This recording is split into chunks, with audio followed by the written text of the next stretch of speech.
आयशा जहां ज़ेब की एक वीडियो वायरल होती है जिसमें वो अपने हस्बैंड के पाँव धोते हुए नज़र आती हैं और उस वीडियो के बाद वो यासिर शामी को एक इंटरव्यू देती हैं जिसमें वो बताती हैं कि अगर मुझे अपने हस्बैंड के पाँव धोकर पीना पड़े तो मैं वो भी पी लूँ। अब ऐसी क्या वजह बनी कि आयशा जहां ज़ेब की एक और वीडियो वायरल होती है जिसमें वो ये बयान देती नज़र आ रही हैं कि उनके हस्बैंड ने उन पर तशद्दुद किया है।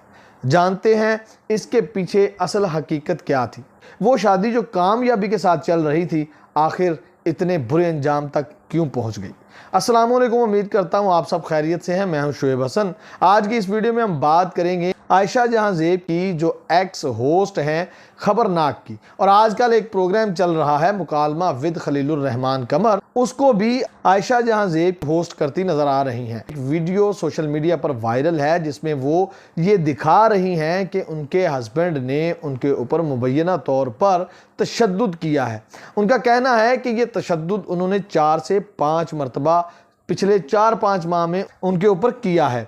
आयशा जहां ज़ेब वो हैं जिनकी शादी इससे पहले उनके एक्स हस्बैंड जहां ज़ेब से हुई थी, जो कैंसर के मूजी मर्ज से लड़ते हुए अपनी ज़िंदगी की जंग हार गए थे।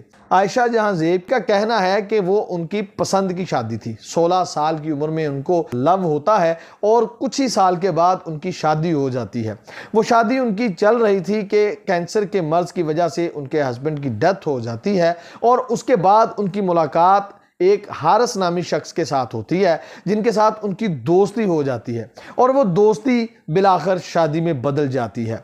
वो शादी चल रही होती है कि वीडियो वायरल होती है जिसमें वो अपने हस्बैंड के पाँव धोते हुए नजर आती हैं और उसके बाद यासिर शामी को इंटरव्यू में वो बताती हैं कि अगर पूरी दुनिया भी हारिस के खिलाफ हो जाए तो मैं कभी भी उसके खिलाफ बयान नहीं दूंगी। लेकिन आज वो उसी हारिस के खिलाफ बयान देती नजर आ रही हैं। इससे पहले मैं आपको बताता चलूं, आयशा जहां ज़ेब का कहना था कि जब मेरी हारिस के साथ शादी हुई तो हारिस ने कहा कि तुम अपने एक्स हस्बैंड का नाम अपने साथ लगा सकती हो, जिसकी वजह से वो आज भी आयशा जहां ज़ेब कहलाती हैं और उनके बच्चों को भी हारिस ने बड़े अच्छे तरीके से ट्रीट किया था। आयशा एक मिसाली वाइफ के तौर पे नज़र आई और हारिस भी एक कामयाब खामन के तौर पर नज़र आ रहे थे। अगर आप उनका ये यासिर शामी के साथ पुराना इंटरव्यू सुनेंगे तो आपको पता चलेगा कि आयशा हारिस की कितनी तारीफ़ें करती नज़र आ रही हैं। उनका कहना है कि जब हारिस घर आते हैं तो मैं रात को उनके पाँव दबाती हूँ। इवन दैट वो सो जाते हैं तो उसके बाद भी आधा घंटा तक मैं हारिस के पाँव दबाती रहती हूँ। 3 बच्चे उनके एक्स हस्बैंड में से थे और 2 बच्चे हारिस में से हैं।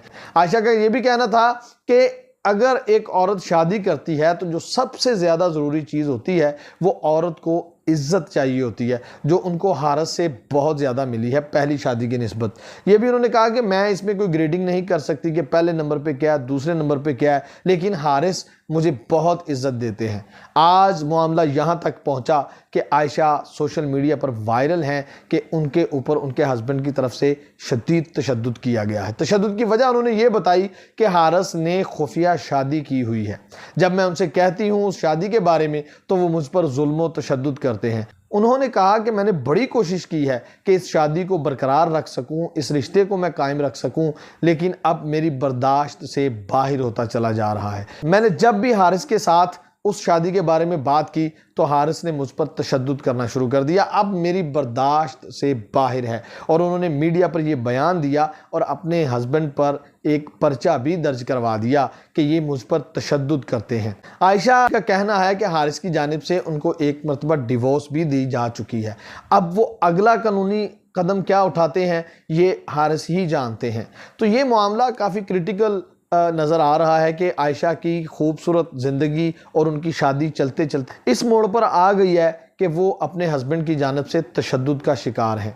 अब ये तो सारा मौक़िफ़ था आयशा जहां ज़ेब का। असल बात तो तब सामने आएगी जब इसके मुकाबले में हारिस कोई बयान अपना दर्ज करवाएंगी, क्योंकि जब तक आप दोनों तरफ का बयान नहीं सुनते आप इस चीज़ का फ़ैसला नहीं कर सकते कि कौन राइट है कौन रॉन्ग है।